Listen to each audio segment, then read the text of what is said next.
Eh, Siempre le decimos nosotros que es un gran drama, de hecho, del área de urgencia, ¿verdad? Cuando viene un paciente con dolor precordial o retroesternal, y si hay factores de riesgo, obviamente, siempre lo peor es encontrarse ante una disección aórtica o un síndrome coronario agudo, aunque incluso pueden coexistir a la vez. La disección de aorta puede producir también un infarto del ventrículo derecho, sobre todo, o cara inferior del ventrículo izquierdo, por afectar la arteria coronaria derecha.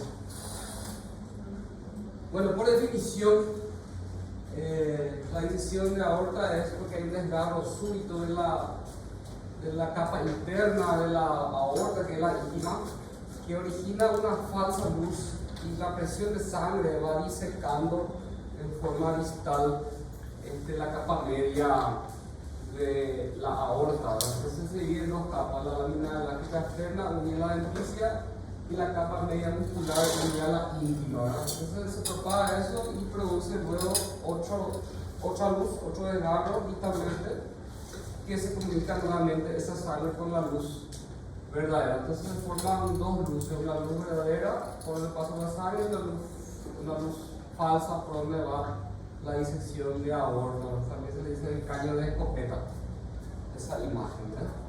Bueno, esa acá es la imagen que por la presión alta desgarra la íntima y luego se penetra en la capa media y va disecando, y dependiendo de la extensión de la disección, el dolor, la radiación y también la clínica. Pero como ustedes saben, es un dolor de inicio súbito, intenso desde el inicio, un dolor lancinante o lacerante, precordial y que irradia dorso, ¿verdad? Sobre todo la región del escápulo vertebral, y va descendiendo hasta la región lumbar. Esa es su característica. La gran mayoría de los pacientes vienen con presión arterial muy elevada. Bueno, en la etiología sabemos que después de los 40 años la causa más frecuente es la hipertensión arterial, pero independientemente de eso se necesita también un factor, digamos, genético, donde asociado a la presión alta eso produce una necrosis quística o degeneración de la capa media, sobre todo a nivel muscular de la aorta, y eso genera entonces la disección, ¿verdad? Pero existe otra etiología, ¿verdad? Por ejemplo, puede ser también un ateroma que sufre un accidente de placas y rompe la aorta, o a veces también un hematoma que se produce dentro de las capas de la aorta por un sangrado de los vasos vasorum. ¿Se acuerdan ustedes que los vasos vasorum son pequeños vasos que irrigan todo lo que es la pared de las arterias, ¿verdad? Bueno, y en jóvenes existen causas más raras, ¿verdad? Como algunas alteraciones genéticas o por la genopatía congénita, por ejemplo, síndrome de Marfan, síndrome de Ehlers-Danlos, también alguna lesión de la válvula aórtica. En consecuencia puede producir también una lesión por extensión a la aorta, y eso generalmente como causa más rara, ¿verdad? Pero la mayoría de los casos son pacientes hipertensos más de 40 años, lo que vemos en la urgencia, ¿no? Bueno, la disección se puede producir de nuevo, o sea, de una arteria previamente sana, normal, o también se puede producir sobre una aorta ya aneurismática. Entonces eso puede pasar, ¿verdad? Entonces, si nosotros vemos un mediastino ensanchado asociado a clínica de disección, obviamente hay disección, ¿verdad? Pero si no hay dolor, entonces vamos a considerar que ese mediastino ensanchado corresponde a un aneurisma. Ahora, también es frecuente en pacientes con hipertensión arterial, ¿verdad? Bueno, ¿cómo se clasifica la disección de aorta? Hay dos clasificaciones, la de Stanford y la de Baquet, ¿verdad? Este Stanford es un poco más práctico, más fácil de manejar, y también es importante porque define la conducta en base a la clasificación, si va a ser un tratamiento médico o un tratamiento tratamiento quirúrgico de entrada. Entonces la disección tipo A es cuando incluye la aorta ascendente. Entonces fíjense que puede agarrar varias ramas de la aorta, varios troncos, incluida la coronaria, la subclavia, el tronco carotidio, etc. Entonces, dependiendo del nivel de disección, puede ir afectando todas esas ramas y generar una clínica característica, ¿verdad? Y el Stanford B es si respeta la aorta ascendente, o sea, estamos hablando más de la aorta ya descendente. Obviamente también, por más que sea descendente, puede ir afectando algunas ramas de la aorta durante su paso, ¿verdad? La arteria diafragmática, la arteria del tronco celíaco, la mesentérica, las renales, las femorales, etc. Bueno, el cuadro clínico entonces es un dolor brusco migratorio porque se va disecando y eso es consecuencia de la presión alta, ¿verdad? Mientras el paciente siga hipertenso, el dolor va a seguir y la disección no se detiene, ¿verdad? Entonces, en el 50% de los casos puede haber una asimetría de los pulsos o de la presión. O sea, tiene un paciente con dolor típico, tenemos una presión 180-100 y el otro lado, por ejemplo, 13-8, entonces hay una diferencia en la presión de ambos brazos, entonces eso sugiere una disección de aorta en un adulto, ¿verdad? También estuve leyendo que la coartación de la aorta, que es un cuadro congénito, también predispone a una disección de aorta, sobre todo en jóvenes, ¿verdad? La coartación de aorta. Bueno, entonces, más del 90% de los casos el paciente viene con dolor típico y hipertenso. Siempre es hipertenso, pero puede haber una situación de donde el paciente viene hipotenso. En esos casos hay que sospechar de que necesita un taponamiento cardíaco. Entonces, cuando es sobre todo una disección Stanford A, puede generar un sangrado a nivel del pericardio y eso generará un taponamiento cardíaco y va a dar síncope por hipotensión. Puede producir también derrame pleural izquierdo o más raramente derecho. Hace poco tuvimos un caso de un paciente que tenía un motor al lado derecho por disección. Y en ese caso estuvimos viendo en la literatura que es raro, pero cuando afecta una arteria diafragmática puede ser derrame pleural derecho. Si afecta las arterias carotidias, puede haber un accidente cerebrovascular isquémico. El paciente va a venir con cierta conciencia y una paresia o plejía en mi cuerpo, ¿verdad? Bueno, si afecta la arteria medular anterior, o también se llama Adam-Kiewicz, le decimos síndrome de Adam-Kiewicz, cuando hay una paraplejía de miembros inferiores, sobre todo por infarto del asta anterior de la médula. Si afecta la arteria mesentérica, puede venir paciente también con dolor abdominal y generación de isquemia mesentérica, que es un drama también, ¿verdad?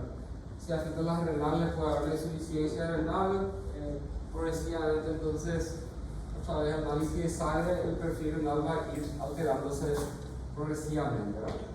Y si afecta las arterias femorales, una isquemia de extremidad, ¿verdad? Puede ir ahí con ausencia de pulso, dolor, palidez, frialdad en las extremidades. Y como dijimos al principio, si afecta la arteria coronaria derecha, un infarto a un miocardio con elevación de cemento certero, porque va a producir una obstrucción total generalmente en la coronaria derecha. Y va a generar un infarto del círculo derecho y también de cara inferior del círculo izquierdo, así como en una clase de electrocardiograma, ¿verdad? Entonces, por una cuestión anatómica, siempre afecta a la coronaria derecha y no la izquierda. Tened en cuenta, ¿verdad? Siempre se afecta a la coronaria derecha la disección. Bueno, y si la disección está cerca de la válvula, también se puede producir una insuficiencia aórtica aguda y obviamente eso va a generar un edema agudo del pulmón, incluso shock cardiogénico por falla valvular aguda. Entonces, la presentación clínica es muy diversa y muy compleja dependiendo cuál sea la arteria involucrada en el trayecto de la disección aórtica, ¿verdad? Bueno, entonces, en general, eso son las complicaciones que se ven y va a una clínica característica, ¿verdad? El diagnóstico, esto es actualmente también se está utilizando el dímero D, que es el producto de la degradación de la fibrina, como un factor indirecto de que existe una lesión vascular que está generando o tratando de hacer que el organismo haga una coagulación en esa zona dañada. Entonces libera el dímero D como un mecanismo de coagulopatía, ¿verdad? Y el mismo parámetro que la tromboembolia pulmonar, ¿verdad? Si viene menos de 500 nanomolar/ml, prácticamente descarta el diagnóstico, un 95% de los casos, y si viene elevado, no confirma, pero sí sugiere hacer otros estudios más específicos para el diagnóstico, ¿verdad? Bueno, y también hay que tener en cuenta la edad. Entonces se multiplica el valor del dímero D por cada 10 años del paciente, ¿verdad? Por ejemplo, tiene 60 años, hasta 600 es normal. Si tiene 70 años, hasta 700 es normal. Si tiene 100 años el paciente, bueno, hasta 100 es normal, ¿verdad? Entonces, que pasa la edad por encima de los 50, le vamos sumando 100 en el dímero D, ¿verdad? Bueno, si el paciente está con hemodinamia inestable, un paciente grave, obviamente va a ser un paciente que no podemos movilizar de aquí para allá y perder mucho tiempo, ¿verdad? Entonces, en esos casos es útil la ecocardiografía, sobre todo si en Stanford se puede ver en algunos casos la doble luz a través de la ecocardiografía, ¿verdad? Y con eso obviamente se confirma el diagnóstico, ¿verdad? También se puede ver si hay insuficiencia valvular, se puede ver también si existe derrame pericárdico que esté generando hipotensión. Entonces, en un paciente grave, la ecocardiografía puede dar signos ya de disección o confirmar, ¿verdad? Sobre todo si están por A. Ahora, si es más distal, están por B, entonces ya obviamente la ecocardiografía no va a tener un alcance para visualizar la lesión, ¿verdad? Entonces, cuando el paciente está estable y probablemente sea un Stanford B, el gol estándar diagnóstico es la angiotomografía. La angiotomografía, entonces se puede ver la imagen de doble luz o cambio de escopeta, ¿verdad? Bueno, y en urgencia, lo más rápido, obviamente, un paciente con un dolor, lo primero que hacemos es hacer un electrocardiograma, ver si hay cambio químico, ver el examen físico, la presión arterial y una radiografía de tórax, que es un estudio accesible, casi siempre disponible, ¿verdad? Que se puede ver el mediastino ensanchado. Entonces, en presencia de clínica sugerente y mediastino ensanchado, hasta demostrar lo contrario de una disección, ¿verdad? Pero si no hay dolor y encontramos una radiografía con mediastino ensanchado, lo más probable es que sea un aneurisma ya crónico del paciente, ¿verdad? Bueno, pero según la literatura, o sea, dice que si es normal la radiografía no excluye el diagnóstico, puede ser una pequeña disección que solamente se logra observar con la angiotomografía. Bueno, entonces esta es la radiografía característica de un paciente que viene con disección de aorta, el dolor típico, y que la radiografía se ve entonces el botón aórtico prominente que genera un mediastino ensanchado, a veces podemos ver derrame pleural, o a veces podemos ver un corazón en botellón por el derrame pericárdico. Esos son hallazgos que podemos ver. Y muchas veces se ve también el ateroma, la calcificación del borde del botón aórtico. Eso tiene un paciente que tiene aterosclerosis, ¿no? Bueno, y la tráquea desplazada por el movimiento del aneurisma, ¿no? Incluso hay gente que puede ir por disfonía también, porque el aneurisma puede comprimir el medio de la vía recurrente o incluso hipógrafo por compresión de la vía del medio frénico.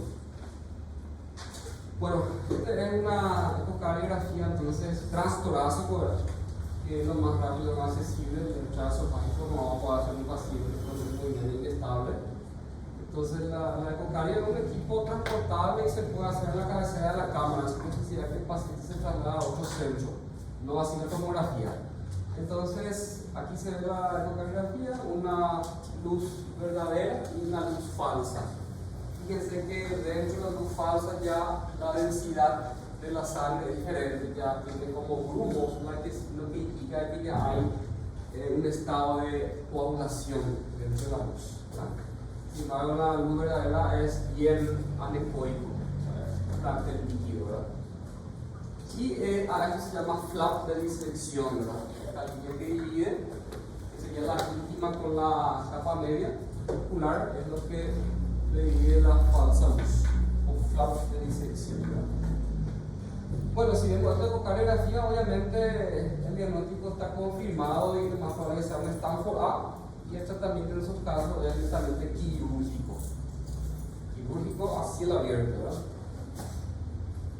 Y si no, bueno, hay que hacer una angiotomografía con contraste, donde vemos también la luz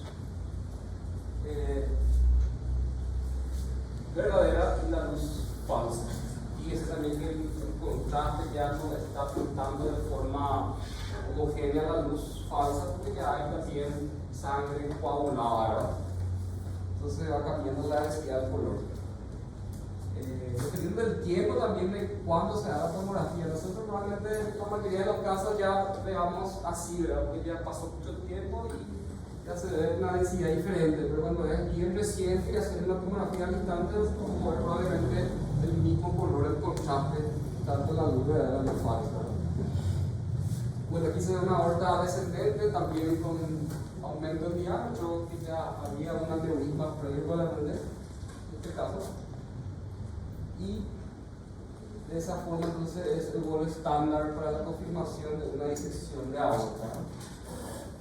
Bueno, el tratamiento obviamente de un paciente grave es una emergencia hipertensiva, requiere internación, obviamente vamos a hacer examen físico, lectura clínica, canalizar una vía periférica y lo que más le da ansiedad al paciente obviamente es el dolor. Los analgésicos de primera elección para calmar los dolores en estos casos es la morfina. Aparte que la morfina tiene varios efectos, uno es ansiolítico y también es un vasodilatador venoso, puede disminuir un porcentaje de la presión arterial. Obviamente es un paciente que debería estar en terapia intensiva para monitoreo estricto. Y el tratamiento específico sería el control de la presión arterial y disminución de la frecuencia cardíaca. Entonces, ¿cuál sería el medicamento que a la vez de bajar la presión también puede disminuir la frecuencia cardíaca? Los beta bloqueantes. Entonces, el tratamiento de primera elección que usamos nosotros es la betanol inyectable. De hecho, que el único que tenemos aquí en Paraguay de presentación inyectable, ¿verdad? También figura el esmolol como otra opción, pero eso no hay en Paraguay. Bueno, entonces el objetivo es la reducción de la presión arterial sistólica y de la fuerza de eyección del ventriculo izquierdo, que es lo que está perpetuando la disección de aorta, ¿verdad? Entonces la presión, esta es una de las emergencias hipertensivas donde el objetivo tiene que ser 160 y lo más rápido posible, ¿verdad? Cuando en una ACV, por ejemplo, hay que bajar máximo un 15-20%, cuando en un infarto 14 no es el objetivo, pero cuando es una disección de aorta, idealmente una presión de 160 y una frecuencia cardíaca menor a 60 minutos. Porque cuanto más radicálico, menos volumen sistólico y menos disección, ¿verdad? Bueno, hacemos la betanol en bolo o se puede hacer también en goteo, ¿verdad? El goteo máximo se puede hacer en 4 horas de 400 miligramos, ¿verdad? En nuestros países hay ampollas de 100, nosotros tenemos ampollas de 20. Es decir, esas 400 miligramos sería, a ver, casi 30-40 ampollas en 24 horas, ¿verdad? ¿No? 20 en 24 horas máximo. Y se hace goteo y se va titulando, ¿verdad? Titular quiere decir que el efecto del medicamento es corto y que si hace hipotensión al disminuir la dosis rápidamente desaparece el efecto del medicamento, ¿verdad? Bueno, en el caso que no se consigue controlar la presión con la betanol, entonces ahí sí podemos agregar un vasodilatador como el nitrocruciato de sodio o la nitroglicerina, etc. Pero no usar nunca vasodilatadores como tratamiento inicial. Porque cuando se produce una vasodilatación inicial, el sistema simpático se activa en consecuencia y genera un aumento de frecuencia cardíaca y aumenta la fuerza de sellamiento y empeora la disección, ¿verdad? Entonces siempre la betalol, y si con eso se consigue arreglar, bajar la presión, ahí sí la llamamos vasodilatador, pero nunca se suspende el tal que hace, siempre a la par. La betalol, por ejemplo, por nitroglicerina, que nosotros usamos acá, pero tampoco tenemos nitrocruciato de sodio, ¿verdad? Bueno, de hecho que independientemente de si el tipo de la disección es Stanford A o Stanford B, el tratamiento médico es igual para todos, hasta que se decida la conducta y se confirme el diagnóstico, ¿verdad? Entonces ese paciente en la urgencia, bajamos la presión, controlamos el dolor y ahí le hacemos el estudio. Si está inestable, obviamente en una ecocardia, a la cabecera de la cama del paciente, y si está estable, podemos hacer una tomografía en contraste de una angiotomografía. Bueno, entonces, por regla general, el Stanford tipo A es tratamiento quirúrgico, justamente porque está afectando casi siempre las arterias más importantes, ya sea coronaria, o el tronco cefálico, o la carotidia, o generar un taponamiento cardíaco, o generar una ACV. Entonces, por eso el tratamiento casi siempre es quirúrgico. Luego se pone una prótesis a nivel de la aorta. Y si afecta la válvula, bueno, se tiene que hacer una prótesis de aorta y cambiar la válvula aórtica. Entonces, es una cirugía de dental bono. Se pone una prótesis en la aorta, se cambia la válvula y se vuelve a reinsertar las coronarias por la prótesis. Cirugía de dental bono, ¿verdad? Bueno, porque en general el aneurisma también suele generar una insuficiencia aórtica. Entonces, si se hace una cirugía, obviamente es conveniente también ya reparar la válvula aórtica, ¿verdad? Y si el Stanford es B, pero no complicado, el tratamiento es médico, el control estricto de la presión, ¿verdad? Entonces, de 48 a 72 horas hacemos tratamiento inyectable y luego ya pasamos al esquema vía oral, ¿verdad? Vamos agregando surinalapril, los sartán, después la androquina, beta bloqueante siempre de por vida ya, y otros medicamentos para el control de la presión arterial, ¿verdad? Piolactona, etc. Solamente cuando existe un tipo B complicado, o sea que afecte la arteria mesentérica o el tronco celíaco o la arteria Adam-Kiewicz o la femoral, en esos casos se hace un tratamiento invasivo, pero no a cielo abierto, se hace a través de cateterismo, ¿no? Se puede colocar así como una coronaria un stent en las zonas afectadas si es un Stanford B. Se hace solamente un cateterismo y con eso se coloca como un stent, ¿verdad? Para tratar de dilatar la zona obstruida por la disección, ¿verdad? Bueno, hasta ahí, entonces. Bueno, si el paciente es hipotenso, obviamente no podemos usar morfina. En esos casos debemos usar tramador o meterdol, ¿verdad? Porque el paciente ya está hipotenso, entonces en esos casos sospechar de derrame pericardio y taponamiento, ¿verdad? O sea, es como usar morfina. Pero la mayoría de los casos son pacientes muy hipertensos. Bueno, y existen algunas variantes, ¿verdad? Como al principio que epidemiológicamente son pacientes hipertensos, más frecuentes en hombres también, y que hay una predisposición genética que es la degeneración cística de la capa media, pero existen otras etiologías, ¿verdad? Por ejemplo, el hematoma intramural, que también está producida por la hipertensión arterial. La fuerza, entonces la presión genera una hemorragia de los vasos vasosos de la capa media y eso genera un hematoma dentro de la aorta y después viscera. O sea, el accidente ocurre dentro, no fuera, como típicamente ocurre, ¿verdad? Y el otro es la úlcera penetrante, que es cuando hay una placa de ateroma calcificada de gran tamaño, entonces por la presión misma también existe un accidente de placa y después se va generando una úlcera, y esa úlcera penetrante a su vez va generando una disección, aneurisma y o disección, ¿verdad? Entonces, tanto el hematoma intramural como la úlcera penetrante puede explicarse con disección de la aorta, aneurisma, que es dilatación de la aorta, de distintos tipos de aneurismas, ya sea saculares o tubulares, etc. Entonces, acá se ve un un ateroma, se produce una úlcera, a veces el paciente flaca y va generando entonces después un aneurisma o un pseudoaneurisma, ¿verdad? Y con el tiempo disección como una complicación grave.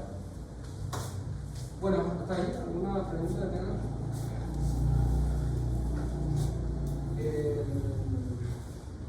Esta cuestión de la asimetría del pulso y la presión se le ve del 50% no del 100%.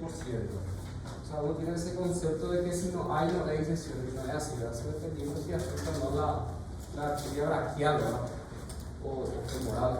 El 50% hay literatura de la posibilidad de encontrar esa asimetría de pulso y de presión arterial.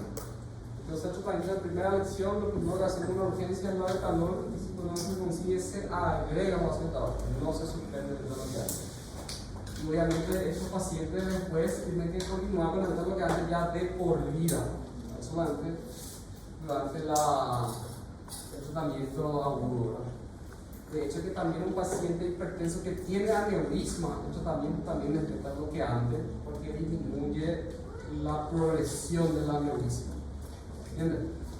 Y también hay indicaciones para operar un aneurisma antes de que haga disección, ¿verdad? Entonces, un aneurisma de aorta más de 6 centímetros de diámetro es indicación de cirugía, porque va a hacer disección.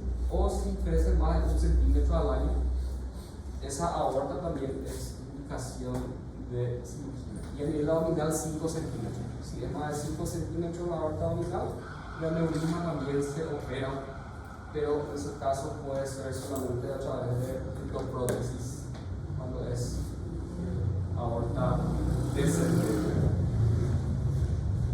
Y eso, poquito. ¿Pregunta? ¿Se entendió todo?